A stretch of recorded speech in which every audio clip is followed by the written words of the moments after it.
ተናስተልኝ የፈንታሌ ሚዲያ ቤተሰቦች እንደምን አረፈዳችሁ እንደምን ዋላችሁ በዛሬ ዝግጅታችን ሁለት ነገር እናነሳለን አንደኛ ሚዲያውን የተቆጣጠረው እስራኤል ሙሉ ለሙሉ የኢራንን የኒውክሌር ፋሲሊቲዎች አውድማለች የሚል አለ ባንድ ወገን በሌላ ወገን ደግሞ አይ ይሄን አቅም የላትም የማውደም ይላል በሁለቱ መካከል ሚዲያ ላይ ከፍተኛ ክርክሮች አሉ እሱን ለመመለስ እኛ በተጨባጭ ያገኘነው እናቀርብላችኋለን ሁለተኛ ሰላዮች ተይዘዋል የዚህ ጦርነት አንዱ ለየት የሚያደርገው ምንድነው ትልልቅ የኢራንን ቁልፍ ሰዎች እንዴት በአንድ ጊዜ ማጥፋት ተቻለ እሱ ብቻ አይደለም በድጋሚም ሁለት ዋናውና ምክትሉን የደህንነት ኃላፊዎችስ እንዴት መግደል ተቻለ የሚለው ጉዳይ በጣም ያነጋገረ ነው ይህ ምን ማለት ነው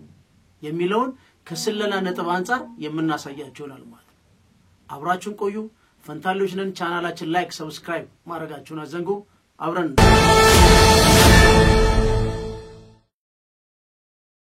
የመጀመሪያው ላይ ስንመጣ የአንድ የፎክስ ኒውስ ላይ ቤንጃሚን ኔታንያሁ እስራኤል ጠቅላይ ሚኒስትር አንድ ጥያቄ ቀርቦላቸው ነበር ለዛ ለቀረበላቸው ጥያቄ ምን መለሱ ምንስ ተናገሩ የሚለውን አብረን እንሰማለን ከዛ በኋላ ምን ማለት ነው የሚለውን ደግሞ በዚህ በፈንታሌ ሚዲያ እናሳያቸዋለን ማለት ነው ስለዚህ በጣም አሪፍ ፕሮግራም ነው እዚህ ጋር እንምጣና ለምሳሌ በቀላሉ ለማሳየት ምንድነው ያሉት ask you about the nuclear sites. Fordo nuclear enrichment facility located deep inside a mountain. These are from Iranian nuclear experts inside this mountain near Qom. Esfahan, deeply buried facility where Iran stores its highly enriched uranium. In some ways, experts say it might even be more important than Fordo. The IAEA says it's a half-mile deep. So I guess the question is, if the goal is destroying Iran's nuclear program, how do you do so without the 30,000-pound bunker buster bombs that really only the U.S. has? Have you asked President Trump to use that 30,000-pound penetrator bomb to get to those facilities? አሁን ምንድነው ያለው ይሄን አጠረስና አረጋው የኢስፋሃን የሚባለው ነው አንዱ እሱ በጣም ዲፕ ነው አብዛኞቹ የኒውክሌር ማበልጸጊያዎቹ ወይም ዩራኒየም ማበልጸጊያዎቹ መሬት ውስጥ የተሰሩ ናቸው ባንከር የሚባለው እሱ ነው እዛ ውስጥ ዲፕ ናቸው የአቶሚክ ኤነርጂዎቹንም አንዳንድ ኤክስፐርትስ ይናገራሉ እና ቢያንስ ከ13000 እስከ 14000 ኪሎ ግራም የሚመዝን የባንከር በስተር አቅም ያለው ቦምብ ይፈልጋል ይሄ ባልሆነበት እንዴ ሊሆን ይችላል ዶናልድ ትራምፕንስ አናግራቸው ጠይቃቸው ነበር ይሄን ፋሲሊቲ ለማጥፋት ነው አጠቃላይ ይያላል ስለዚህ ቤንጃሚን ኔታንያሁ ምን ብለው ነው የመለሱት I'm not going to get into my discussions with the president but understand that his decisions are his decisions as for these targets we've destroyed in Isfahan the conversion facility they had that's a very important facility that without which you can't really build a weapon that's gone there are other plans that we have I won't get into it I think Israel has shown that it has well how shall I say we're the innovation nation we're called that startup nation so we have quite a few startups and quite a few rabbits up our sleeve and I don't think that I should get into that. Okay. Well, I mean, are you getting everything from the U.S. that you've asked for? Is there something that you've asked for? All right, just listening in there to Brett Baer talking about this, and you heard the sentiment. ስለዚህ ምንድነው ያ የሱ ውሳኔ ነው የማ የዶናልድ ትራምፕ ውሳኔ ነው ማለት ነው ስለዚህ እዚህ ጋር አሁን ምንድነው መገንዘብ ያለብን ጉዳይ የኢራንን በጣም መሬት ውስጥ ያለውን ማበልጸጊያ እስራኤል አላገኘችውም እስካሁን ለምንድነው ያላገኘችው እሱን መልሳለን ሁለተኛው ትልቁ ችግር ምንድነው እሷ የምትጠቀምበት የባንከር በስተር አይነቱ በትክክል ያን ቦታ ካላገኘው የሚያመጣው ችግር የለም ኢንኬዝ ግን በጠልቆ ደግሞ አንዳንድ በጣም ቅርብ የሆኑ ካሉ ከነሱ ደግሞ ኢሚት የሚያደርግ ሬዲዮ አክቲቭ አካባቢውን ሊበክል እሱ ብቻ አይደለም እዚያ ያሉትንም ረጅም ጎረቤት ሀገር ድረስ እስከመሄድ ሊያጠፋ ይችላል ተብሎ ተገምቷል ግን እስካሁን በአቶሚክ ኤነርጂ አሰስመንት በዛ ደረጃ አልታየም ታዲያ ምንድነው እስራኤል የሚያስፈልጋት ምንድነው የተሰጣት የሚለውን ለኬናውን ስንመለከት እንመልሰዋለን ለምሳሌ 3 አይነት ናቸው እዚህ ላይ እንደምትመለከቱት 3 አይነት ናቸው ምን ማለት ነው 3 አይነት የመጀመሪያው ብሉ የሚባል 109 ስሙ ነው ሌላ ምንድነው GBU 28 የሚባል አለ ሌላው GBU 27 የሚላል እነዚህ ሁለቱ ቦምቦች ናቸው ትልቅ ጥያቄ ያስነሳ ሶስተኛው GBU ሚል 57 አለ 57 አለ እነዚህ ሶስቱ ናቸው የመጀመሪያው በ1970ዎቹ የተሰራ ነው አሳያቻለሁ እዚህ ላይ በ1970ዎቹ የተሰራ ነው ወደ 950 ኪሎ ግራም ከ910 እስከ 950 ኪሎ ግራም የሚመዝን ነው እሱ ብዙም ይሄን ያለው ለእስራኤል የአሜሪካ አመረተችው ምርት የተሰጣት በኦባማ ጊዜ GBU 28 ነው ይሄ GBU 28 እናየዋለን እዚህ ላይ እስራኤል እጇ ላይ ያለው ይሄን ለምን ተጠቅማበታለች የኢዝቦላ መሪዎችን ለመጨረስ በዚህ ነው የተጠቀመችው ለምን በዚህ ተጠቀመች የሚለው እንዴት ልትገላቸው ትችላለች የሚለው ልክ ይሄን ስታዩት ሁላችሁም ይገባችኋል ሌላው ግን ምንድነው GBU 57 የተባለው እሱን ነው እጃችሁ ላይ የለም እንዴት ብላችሁ ልታጠፉ ትችላላችሁ ዶናልድ ትራምፕን ስጠይቀዋል ይላል እነዚህ 3 ቦምቦች አሁን እዚህ ላይ በትክክል እናያቸው ሁላችንም ግንዛቤ እንድንወስድ ማለት ነው በትክክል እዚህ ላይ እንምጣና ማየት እንችላለን እዚህ ላይ በደንብ ማየት እንችላለን እንመልከተው ለምሳሌ አሁን የመጀመሪያው ብሉ 109 የሚባል ነው 910 ኪሎ ግራም ነው በ1970ዎቹ የተመረተ ነው ጥልቀቱን የቱ ምን ያህል ሊገባ እንደሚችል 1.2 ሜትር ብቻ ነው መግባት የሚችለው ይሄ በፍጹም ሊያገኙ አይችልም ሌላው GBU የምትሉት 28 ያለው ሌዘር ጋይደድ ሲስተም ያለው ነው ስንት ሜትር ነው የሚገባው 6 ሜትር ማለት ኦልሞስት 2 ፎቅ ያለው ህንጻ እንደማለት ነው ለላ በግልጽ ሊቀመጥ ይገባል አሁን GBU 57 የተባለው ይሄን መታጠቅ ነው ልዩነትም ያመጣው ስቲል አያችሁት 60 ሜትር ወደ ውስጥ ይገባል ስንት ስቶሪ ማለት ነው 20 ስቶሪ ቢልዲንግ ወደ ላይ የተደረደሩ ናቸው ስለዚህ እዚህ ላይ መረዳት ያለብን ማወቅ ያለብን አንድ ቁም ነገር ምንድነው አሁንም ሁላችንም ማወቅ ያለብን የኢራን የኒኩለር ፋሲሊቲ የማጥፋት አቅም በማን እጅ ያለው በዶናልድ ትራምፕ እጅ ያለው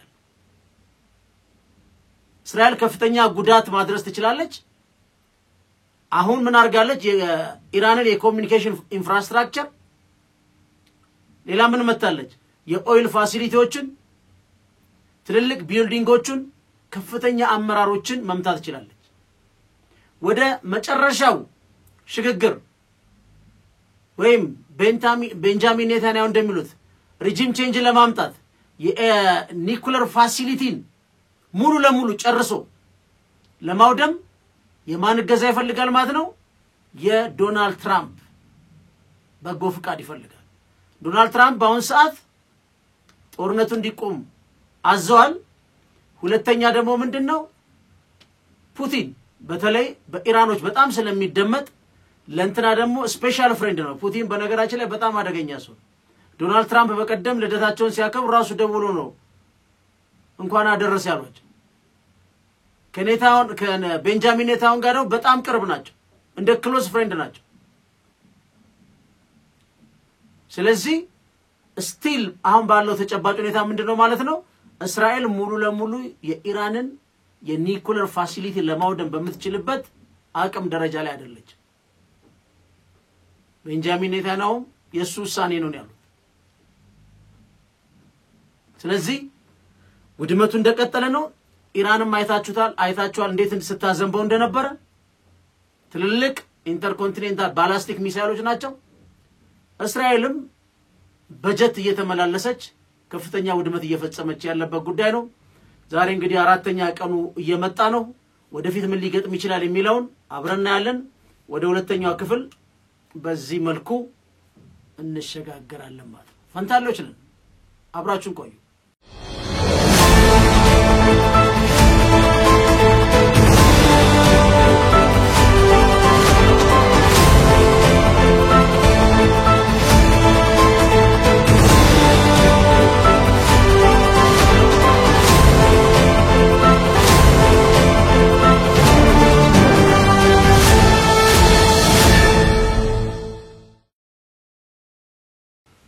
ሁለተኛው ክፍል ላይ ስንመጣ የምናገኘው ምንድነው በኢራን ውስጥ የሞሳድ የስለላ ድርጅት ኤጀንቶች ናቸው የተባሉ ተይዘዋል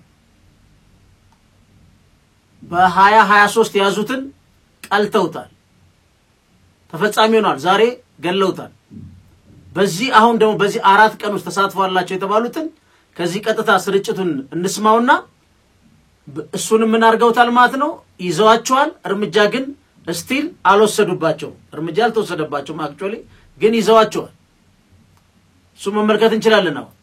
As Israel and Iran exchange a fresh set of volleys this Sunday evening, there's a damning claim which is actually coming in from Iran. Iran's state media agency, the IRNA, is claiming that the country has arrested 2 Mossad operatives in the Al-Bors province. Now, for prospective viewers, this province is barely 10 kilometers from capital Tehran. In fact, more on this in the next slide, where the IDF actually shared this footage on the 13th of this month, a couple of days ago, showing its operatives launching drones from near Tehran. In fact, it's the same area roundabout from where Iran claims these 2 purported operatives have in fact been arrested. And the shots on your screens right now here show the drones that were operated, smuggled into Tehran and operated by these Mossad operatives, striking Tehran's defense capabilities, their surface-to-air missiles and also their surface-to-surface missiles. Viewers, we cannot verify this development independently right now, but as Iran state media is claiming, and if this turns out to be true, it's one of the biggest developments in the war that has been consecutively being dragged on. እዚላው ምንድረዳው ምንድነው ተይዘዋል አይታችሁታል በተለይ ማስወንጨፊያዎቹን በጣም በሚገርም ሁኔታ ማለት ነው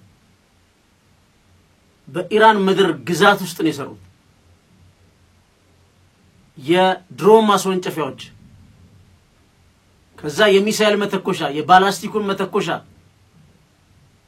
ህንጻዎች ላይ ከዛው ከግዛት ነው የተተኮሰው ከራሷ ከኢራን ይሄ እንዴት ሊሆን ይችላል ብዙ ጊዜ ምንድነው የስለላ አቅም ተበልጧል ኢራኖች ክርክር የለው አንዱ ማከራካሪው ነገር ግን ይሄ የበዛ ከሄደ ደግሞ ኢራንስ በእስራኤል ውስጥ ይኖራት ይሁን የሚል አሁን ሚዲያ ላይ ያለ ክርክር አለ በባለሙያዎች እንደውም አንዳንድ የአሜሪካ የቀድሞ የሲአይኤ ሪታየር ያደረጉ አድቫይዝም ሲያደርጉ ሰምቻለሁ ጥንቃቄ ብታረጉ ይሻላል ተመሳሳይ ሊኖር ይችላል ማለት ግን ምን ማለት ነው ይሄ በእንደዚህ አይነት ብዙ ጊዜ ሊከሰት የሚችለው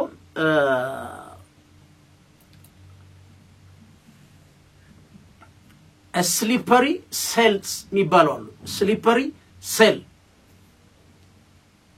ይሄ አሁን አይታወቅም አሁን ኢትዮጵያ ውስጥ ጦርነት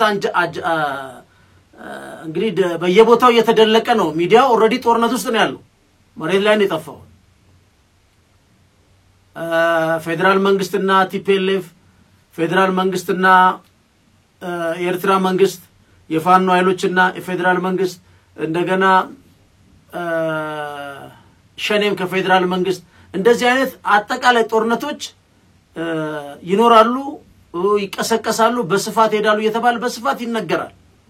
ስለዚህ አሁን በተለይ እንደዚህ አንድ ሀገር ውስጥ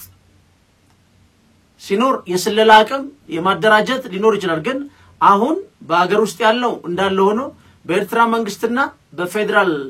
መንግስት መካከል አሁን ጦርነት ቢነሳ ሁለቱም እስከ ሚሊተሪ ድረስ አንዱ ያንዱን ሲጎበኝ በተለያየ መዋቅር ውስጥ ገብተው ኤክስፒሪየንስ ይቀያየሩ የከረሙ ናቸው አሁን ጦርነት ድንገት ቢነሳ ምን ሊፈጠር እንደሚችል አይታወቅም ከጦርነት በፊት ከአደጋ በፊት ምን ማድረግ ይቻላል እንደማን ናቸው ሊፈጽሙ የሚችሉት በተለይ ኢራን ውስጥ ይሄ ሁሉ ሰው እንዴት አለቀ ታማጆር ሹሙን በሉት የደህንነት ሹሙን በሉት የኢስላሚክ ሪፐብሊክ ጋርዱን በሉት ዋናው በሉት ሳይንቲስቶቹ እንዴት እንደዚህ ሊያልቁ ቻሉ የሚለውን ለመመለስ አሁን ስሊፐሪ ሴል የሚባለውን አንድ የስለላ ጉዳይ ነው እዚህ ጋር ለማንሳት የፈለግነው ይሄ ምን ማለት ነው በጣም ትንሽ ናቸው በህቡ ሊደራጁ ይችላሉ አሸባሪዎች ሊሆኑ ይችላሉ የተመረጡ ጋንግስተሮችም ሊሆኑ ይችላሉ ግን ስፖንሰር የሚያደርጋቸው አለ የተሰማሩበትን ዓላማ ያጋሉ ዋናው መለያቸው ግን ምንድነው በሰላም ነው የሚኖሩት ሁሉም ህብረተሰብ የሚያደርገው ነው የሚያደርጉት ፈጽሞ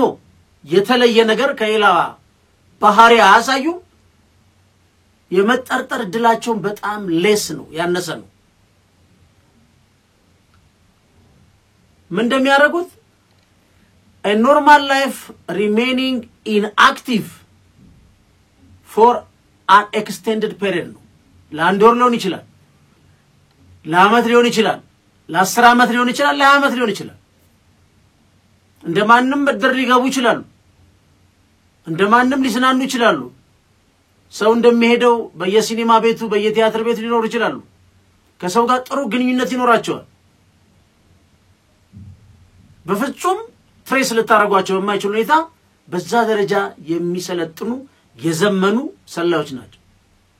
ምንድነው የሚያደርጉት በምንም መልኩ ምልክት ሊገኝባቸው በማይችሉ ሁኔታ ነው የሚንቀሳቀሱት ከዛ ምን እንደሚያደርጉት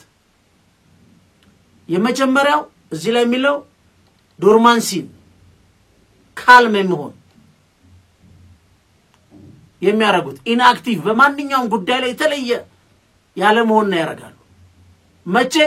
አክቲቬት እስከሚሆኑ ድረስ ማለት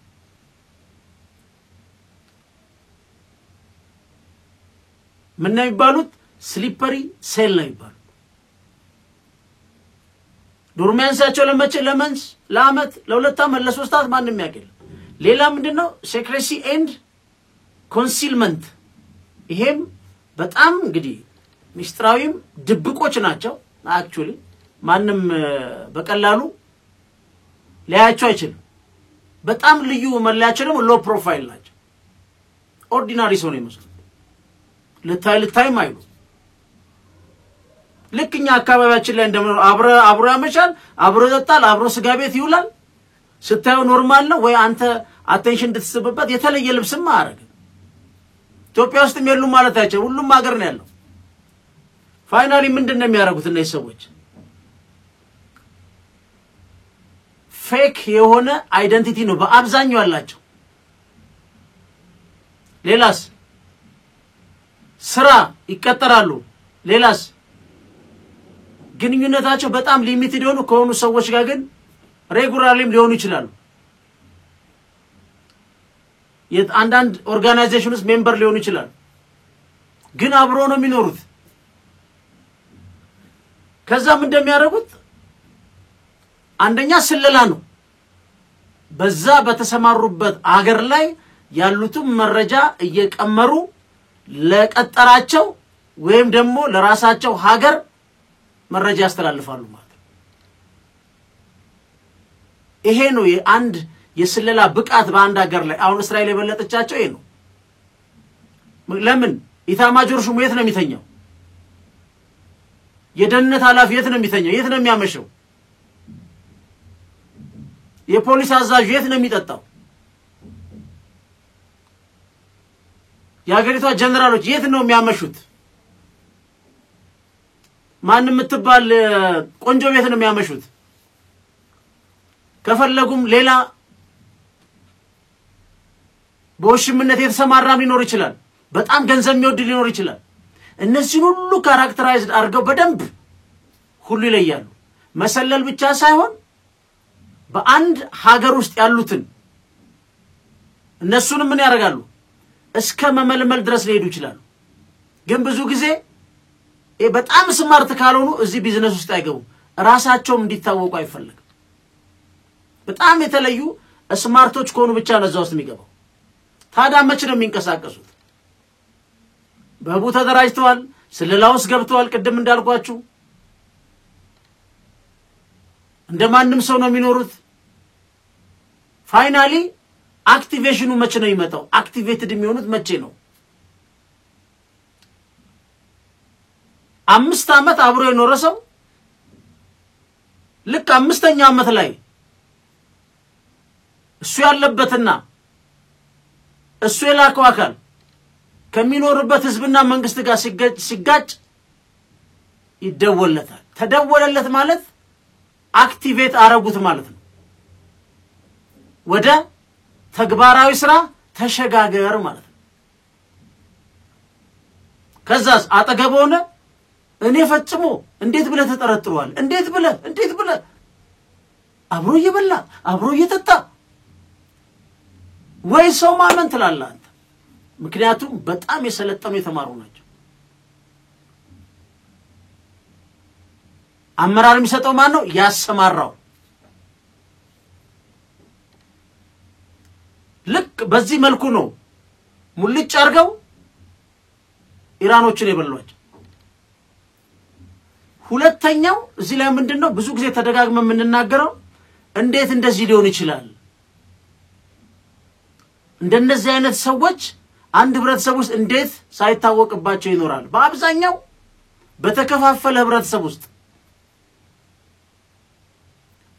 አንድ የሆነ ብሔራዊ ጥቅም የሌለው አንድ የሆነ ፖለቲካዊ ፍላጎት የሌለው አንዳንዱ እንደውም መመልመል ይፈልጋል ለዚህ ነው በተለያየ ፍላጎት በተከፋፈለ ህዝብ ላይ አንድን የጋራ ብሔራዊ ጥቅም ማስጠበቅ አይቻልም ኢራን እንደምናያት ብቻ አይደለም ህዝቡ በጣም ብዙ አጀንዳ የተከፋፈሉ አሉ እነዚህ የተከፋፈሉ ክፍተቶች ሁሉ የስሊፐሪ ሴሎቹ ማንቀላፊያ መተኛዎቹ ናቸው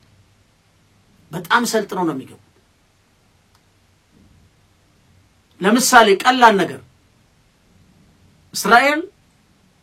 ድሮን ማስወንጨፊያ ኢራን ውስጥ መሬት እስከምትገነባና እዛ አስወንጭፋ እስከምትመታ ድረስ ቦታው ማመረተው የዛን አካባቢ ሁኔታ ማገመገመው እዛ አካባቢ ውስጥ ይሄ ሲደረግ ለህብረተሰቡ ምን ይባል ነበር ማን ነው ሽፋን የሚሰጠው እዛ ላይ ይዘናቸዋል ያሉትን በጁን 13 አይታቸዋል እንዴት አድርገው ሲያስተኩሱና ማስወንጨፊያውን ሳይወድሙ አይታቸዋል እነዚህ ሁለት የተያዙት እንዴት ነው የተመለመሉ በዚህ መልኩ ነው በደንብ አቀናብረው ሰርተው እስራኤሎቹን ኢራኖቹን ያጨዷቸው ምን ይባላሉ እነዚህ አሁን ስሊፐሪ ሴል ይባላሉ አሁን አንድ ኢራናውያን በጠይቁትና እነዚህ የተያዘው እንዴ ይሄ ልጅ እኮ አቋለው ይላል በጣም ስማርት ናቸው አእምሮአቸውን ይጠቀማሉ በተለይ አንድም ሰው በእንደዚህ መልኩ ማታ ሲገቡ ቀን ያሉትን ያዩትን ምን ያሉትን እንደገና ኢንክሪፕትድ የሆኑ አጻጻፎች የኮሙኒኬሽን አሉ አንድ በአንድ ለላካቸው ያደርጋሉ ከዛስ ልክ ጦርነቱ ሲጀመር ልክ እስራኤል እንደጀመረችው ኦሬዲ ከዛ በፊት ምን ተሰርቷል ቦታዎች ተመርጠው አልቀዋል ጀነራሉ አንቀላፍቷል ከነሚስ የሚያሳዝነው በቤታቸው ነው ከነሚስ ከነልጆቻቸው ነው የጨረሷቸው ስራ ቦታ አይደለም ነው ማለት ዘርማንዘሩ ማለት በአጋጣሚ ውጭ ሀገር ሄደ ሌላ ቤት ምናልባት የተኛ ልጅ ከሌለ በስተቀር እንዳለን ያጨዷቸው ይሄ በየትኛውም ሀገር ሀፕል ሊያደርግ ይችላል አንዳንድ ጊዜ ሀገራት ሲፈሩ የእንትን ዜጎች ሀገራችን ውስጥ ያላችሁ ኢሚግሬሽንና ሪፖርት አድርጉ ራሳችሁን አይደንቲፋይ አድርጉ ያላችሁበትን አሳውቁ ስልክ እንዳዘጉ በፈለግን ሰዓት ስናገኛችሁ ከዛ መሃል ደግሞ ግማሽ ዘግኖ ይገባል በተለይ አንድ ተመሳሳይ ህብረተሰብ ስጡ ለምሳሌ እስራኤልና ኢትዮጵያ ችግር ውስጥ ቢገቡ ቤተ እስራኤሎችን ኢትዮጵያ ውስጥ አሳይመንት ተሰጥቷቸው ይመጣ ማን አይደንቲፋይ ሊያረጋቸው የተሰጣቸው ምን እንደሆነ እንኳን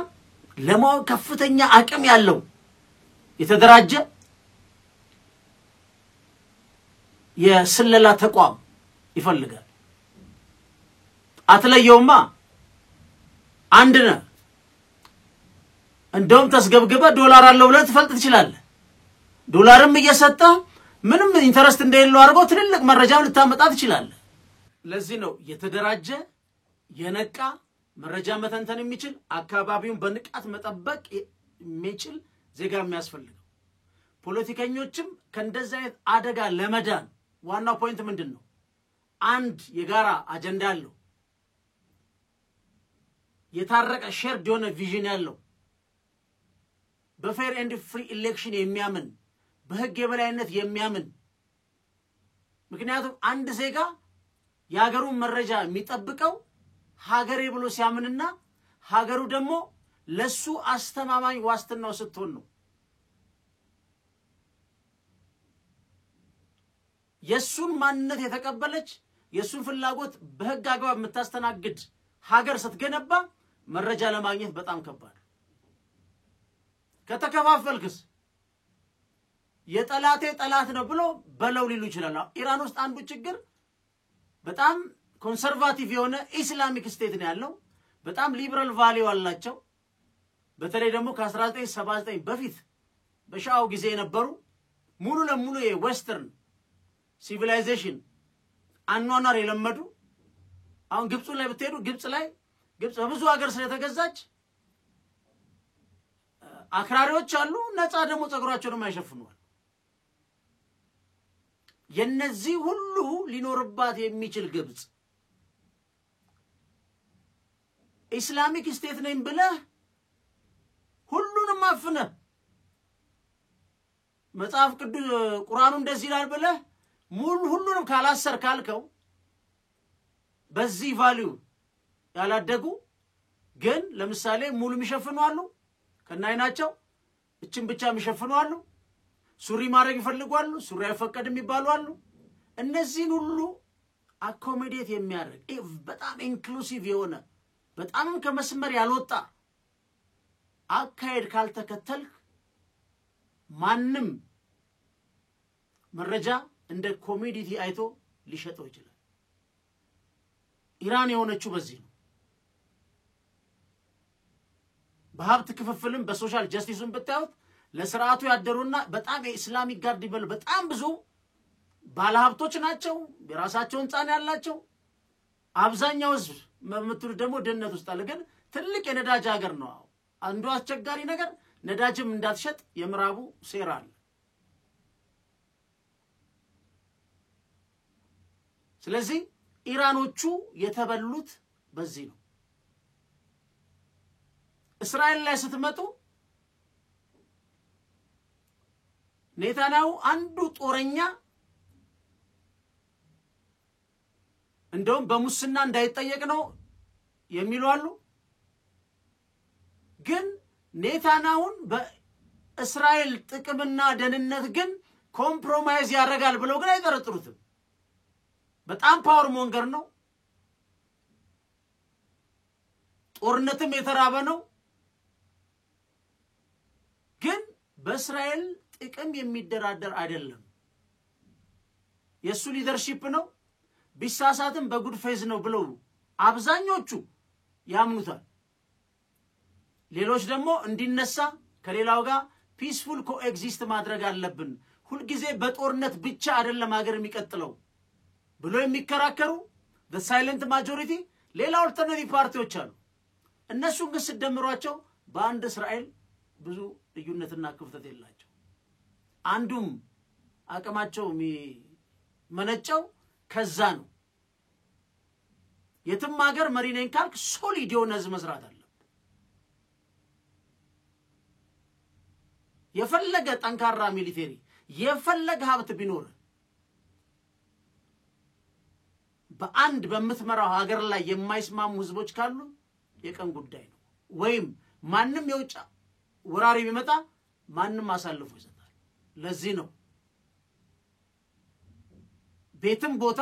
በህግ የበላይነት በህግ እኩል የሚታዩ ህዝቦች ሀገር ይላሉ በፍትህ አደባባይ በእኩልነት ማይታዩ ከሆነ ምን አገባይ ሀገራቸውንም እንደመቆያ ያለው በዚህ መሃል ቀደም እንዳልኳችሁ የስሊፐሪ ሴል አይነት ኃይሎች ደግሞ ሲመጡ በቀላሉ መተኛ ያገኛሉ በልዩነት ውስጥ ማለት